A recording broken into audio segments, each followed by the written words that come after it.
Bonjour et bienvenue dans le podcast Café Noir et Tableau Blanc par Le Bon Trait d'Union. Dans la vie, nous sommes des créateurs de contenu et comme je dis souvent, nous racontons l'histoire des gens aux autres gens. Mais cette fois-ci, ce que nous allons vous présenter, c'est notre histoire. Le sujet du jour, le processus créatif, une gestation souvent irrégulière, mais toujours très prenante. Nouveau tête-à-tête auquel je vous convie aujourd'hui. J'avais envie de jaser entre nous, de vous emmener là où peu de monde a accès, à l'avant. Avant que tout soit beau, propre, léché, avant que les choses ne vous soient présentées. Parce que c'est un peu comme la ligne d'arrivée. Il y a toujours un chemin, au pas de course parfois, que l'on parcourt avant de la franchir. Mes invités, c'est vous, et je veux explorer avec vous les coulisses de Le Bon Trait d'Union et celles de ma tête. Que l'on fasse un article, un documentaire, un podcast ou un projet ou même dans le quotidien des recettes que l'on invente, des histoires que l'on compte, il y a un processus. Peut-être vous reconnaîtrez-vous avec votre âme d'artiste, de créateur, d'inventeur. Peut-être que tout ça vous est inconnu. Et alors, suivez-moi d'autant plus, car dans le labyrinthe chimérique, pas de minotaure, juste, je l'espère, des idées en or.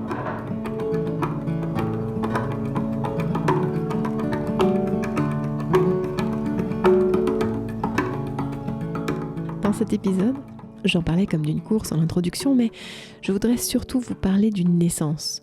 C'est le genre d'histoire qui nous transporte, pour peu qu'on l'élève un peu, qu'on l'élève haut et qu'on l'éduque bien.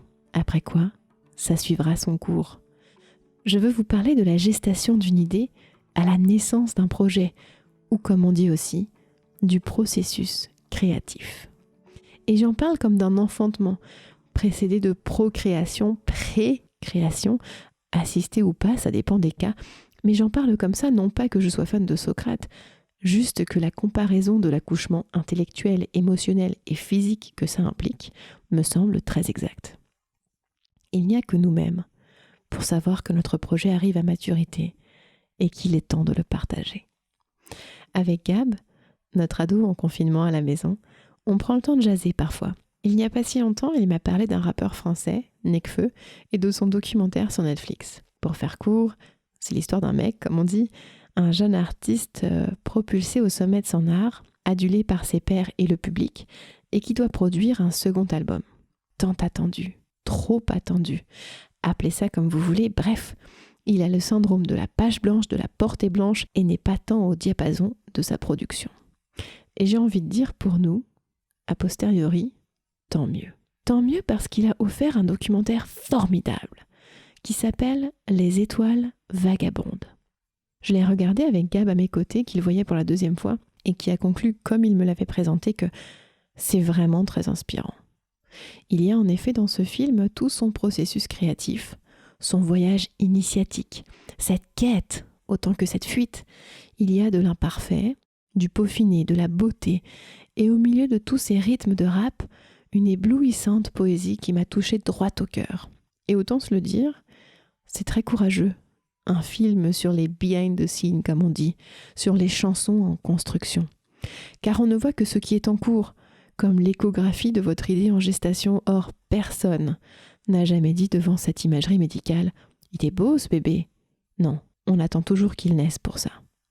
Alors oui, Nekfeu, c'est un rappeur, mais il s'inquiète du monde plus que de son caleçon et de sa démarche, je le répète, se dégage une poésie urbaine et touchante.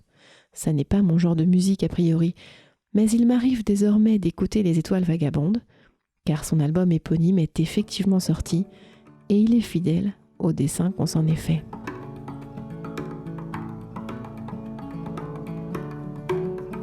D'ouvrir son carnet de notes, parfois en faussant une, Nekfeu ouvre aussi l'inaccessible mise en œuvre d'une idée au projet. Nous passons tous par ce genre d'étape, d'euphorie glorieuse et de doute plombant, parfois de néant ou de surcréation.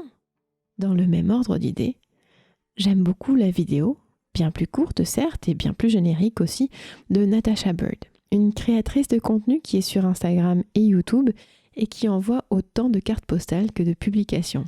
Elle a une esthétique colorée qui me rappelle Katy Perry, mais avec la douceur enveloppante de Norah Jones. Bon, je vous donne des chanteuses pour situer l'univers visuel de Natasha, mais vous l'aurez compris, la création, après tout, C'est une expérience multisensorielle, pour peu qu'on s'y prête et qu'on s'y livre. Je vous la cite car elle image bien ce que je retrouve dans ma propre gestation idéale. D'abord, il y a la boulimie inspirationnelle, en dedans de moi, de ma tête, de mon corps. Je suis à la recherche de mes sensations, je ramasse mes idées, je joue aux cartes avec mon imagination. Puis vient la boulimie de dehors, de la température du monde, des informations de l'extérieur de mon territoire. Dans ces moments-là, je suis une éponge, ultra sensible. Je suis un émetteur qui veut recevoir. Je fonds dans la réalité et les divagations pour peu qu'elles m'attirent. Ensuite, c'est la gestation. Les essais difformes, les joies quasi narcissiques, l'abattement. Refaire, faire autre chose, y revenir, déchirer la toile, recoudre, rabouter les sons. Je vais parfois à vitesse de croisière, parfois en allure de 2 chevaux, des fois ça file, des fois ça noue.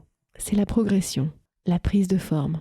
Et enfin, voilà la naissance.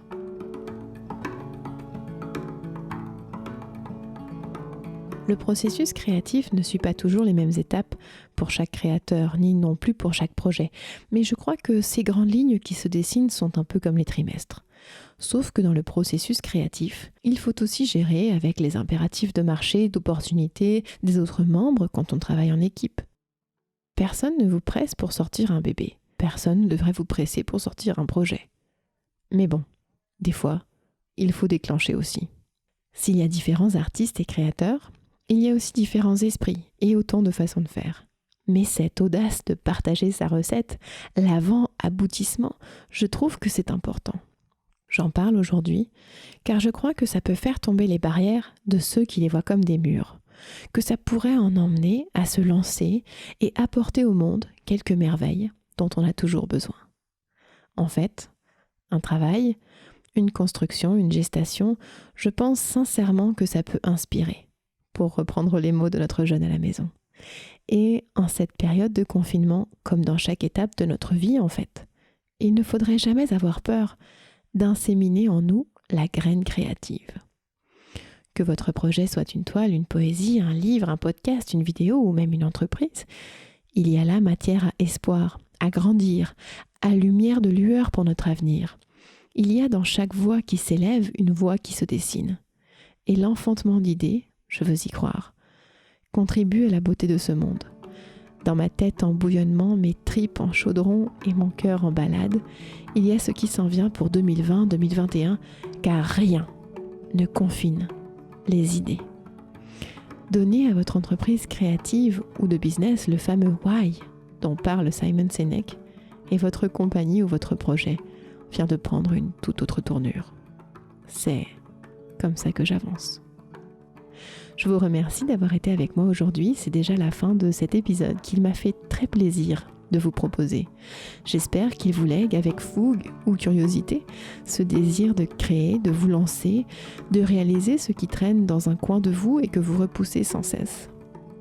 J'espère que de cet épisode naîtra la confiance et l'envie de faire germer vos idées, car comme chacun sait, il faut cultiver notre jardin. Comment nous suivre pour nos prochains épisodes ?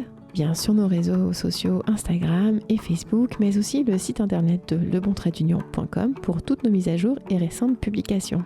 Puis j'en profite pour vous dire que vous êtes chaque fois plus nombreux à nous prêter l'oreille et que ça nous fait extrêmement plaisir. Si vous avez envie qu'on aborde certains sujets ou des commentaires à nous faire, surtout n'hésitez pas, on sera aussi ravis de vous lire. Je vous dis à très bientôt et comme toujours, prenez soin de vous. 大きな木が呆れてる花を咲かせる